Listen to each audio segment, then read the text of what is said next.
Right, ndakubata mdara, Uite nemukadzi wangu mdara. Ai uripeki pana nemukadzi wangu ndakubata ndasungwe nenokwa mambo. Ndokudza ndakubata mdara. Uruzinzo. Iwe uda nemukadzi wangu. Mkomana kayo.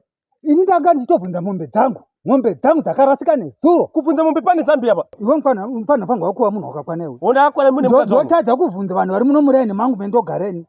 Nokuti kwanzi wewe unenge uripo kaiwe. Muchinyanga mukadzi wangu. Wambonatataura nezodo ndachitobvunza. Kuti mombe dzangu dzakarasika nezuro.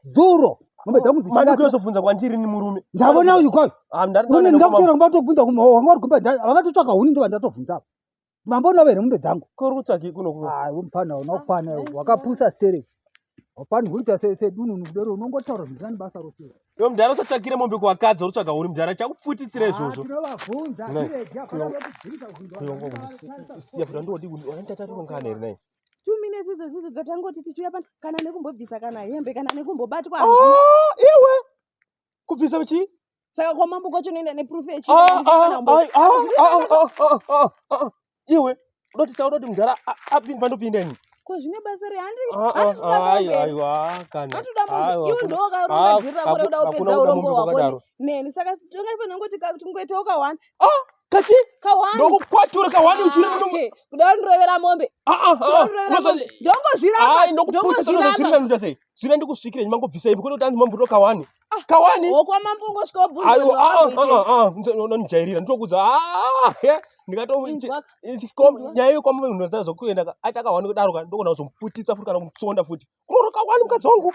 Azviite izvozvo. Aiwa planning ngati. Pamambo kwacho kuti mombe dzibude. Vachibvunzawo anongotaura ndakaita ukawani ndokuti mombe dzibude. Hatina chatakaita saka dzobudira pakudi. Pakawani papo manje aiwa.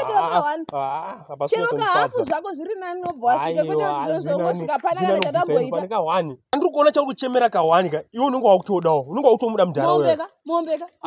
Apa unenge wakutouyiko hari mudhara wewe. Uyi chi ndati mombe ndodza ndiri kuda saka kawani kwa mambo. Aiwa kawani akaiti ndakudza. Maibhandi ndakudza kuti kawani akaiti. Zviri nani ndingokusvikira mabvisa hembe. Saka kuti mombe dzacho adzibuda zvakana dziri zvaunenge uchi. Totoitawo kawanda kuenda. Kawani kako manje.